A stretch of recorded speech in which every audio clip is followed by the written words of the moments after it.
Ooh, what's good, YouTube? We are back. Day, what is this, 2? 3. First day was unboxing. Second day was install of the hardware, so the actual exhaust. And then today, maybe leading in tomorrow, I'll be doing wiring and vacuum line. So I'm just gonna kind of go through what I've done so far, kind of give you guys some tips, and also just kind of document the process. Hopefully, as I start to get things connected, buttoned up, stuff like that, it works. But this is where I'm at so far. So let's go with the instructions here. Give me a little bit of light. All right.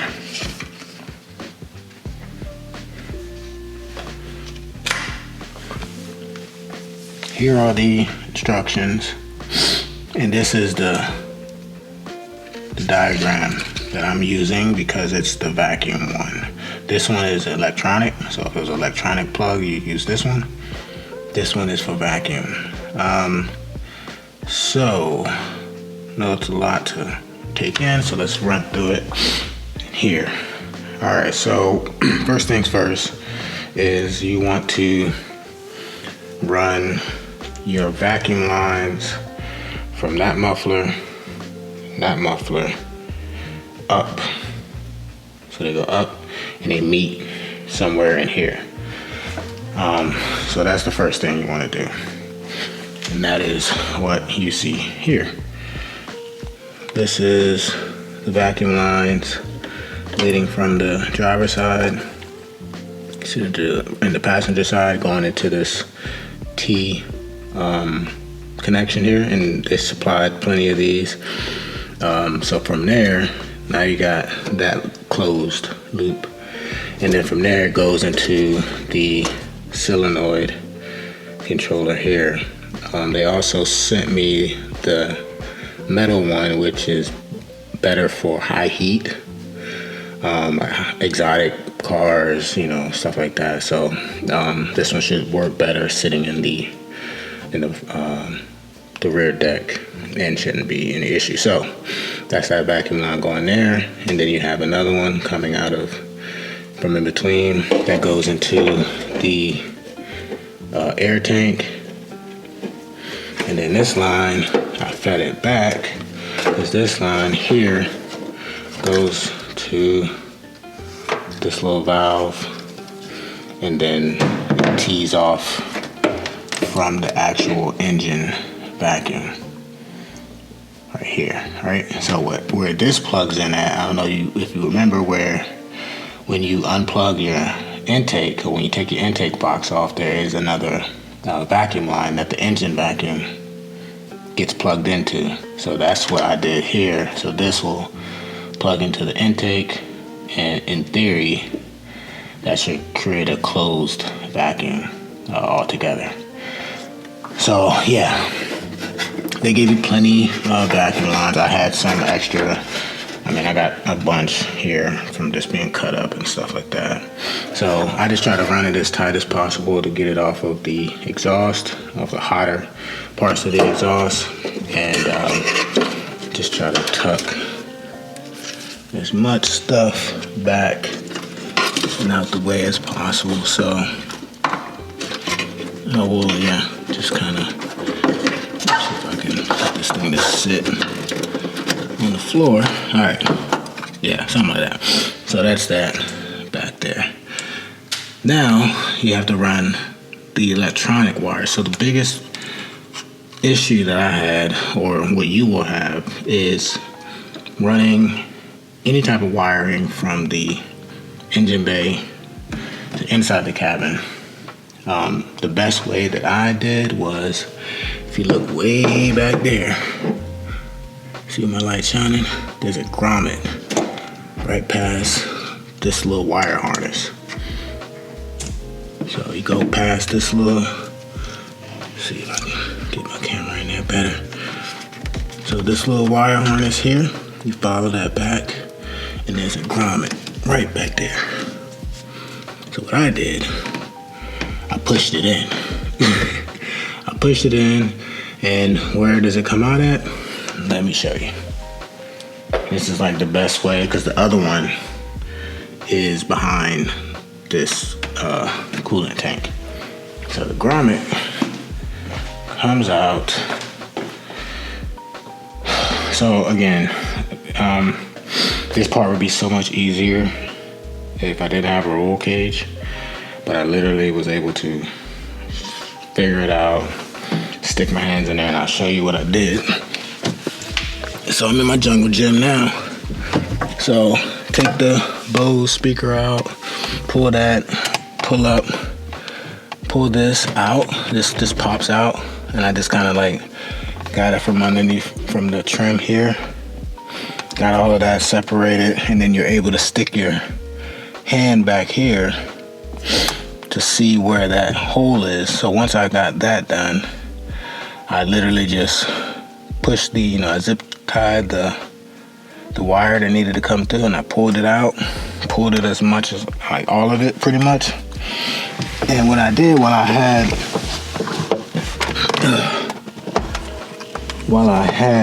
this pulled out, I just dropped the wire behind it, and now it's coming out right here.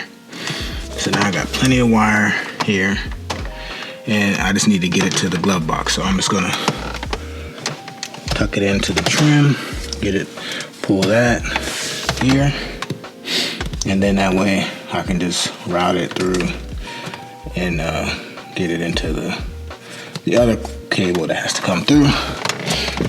So I'll get that in there, and then I have to, oh shit balls. So then, gotta run another cable from the battery. So this here is the, so this is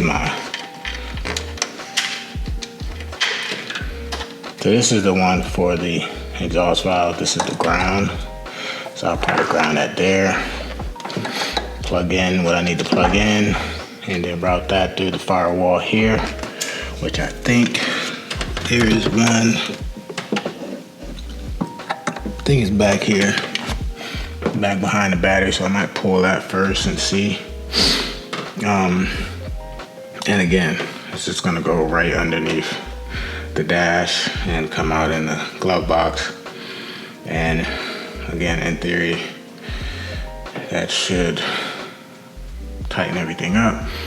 So I'm gonna leave everything kind of jumbled up until I get that done. But I think this would be the best way to route the rod wires, whether you do FI exhaust or if you just do any type of other valve system that has extensive wiring. You can do it that way through the cabin, or if you just got a rear view camera and you just want to be a girl and don't want to look back when you back up, either one. So yeah, let me, I guess, finish that again so you guys can see. This is the connection wires here, and I got the OBD wire. So this right here goes, I just got it underneath the radio. Simple, pull it right through the thing, and you're in the glove box. So once I get the box, the actual cable box, and then I'll finish routing these things through. So this should match up with this, and it does. So I got it. No, this is the extension, and then this is the other one here. So yeah, I wanted to have it in a glove box. I just thought it'd be a little bit cleaner. So with that, gotta do a little bit more work. So hopefully that shed some light and helped you guys figure out how to wire vacuum and wiring for your FI or any type of valve system exhaust. Again, I'm gonna tuck all this back here. It should sit right under the intake and shouldn't be a problem. Shouldn't be in the way, I hope. So we'll see. And I'm a zip tie a lot of these little fittings just so that it's, secure, especially the ones one of these plastic things. Zip tie those so it stays. I did a few here and there, but yeah. So yeah, let me finish this up and then I'll bring you guys in and show you the progress. All right, we are back in the car. Oh, shit, bro. So, got everything. This is the remote, by the way. Similar to the IRL one. Seems a little bit more hefty, but yeah, put that there. So, got all of the wires in here. Let me do a better job with this light. All the wires in here.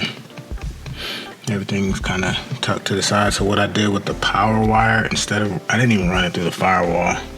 I kind of got a little old school, back in the day in the hood, hooking up systems. That's how you ran power. I literally ran it through here. I'm gonna cut that, but zip tied it there to kind of hold it loose. And ran it right up in there. So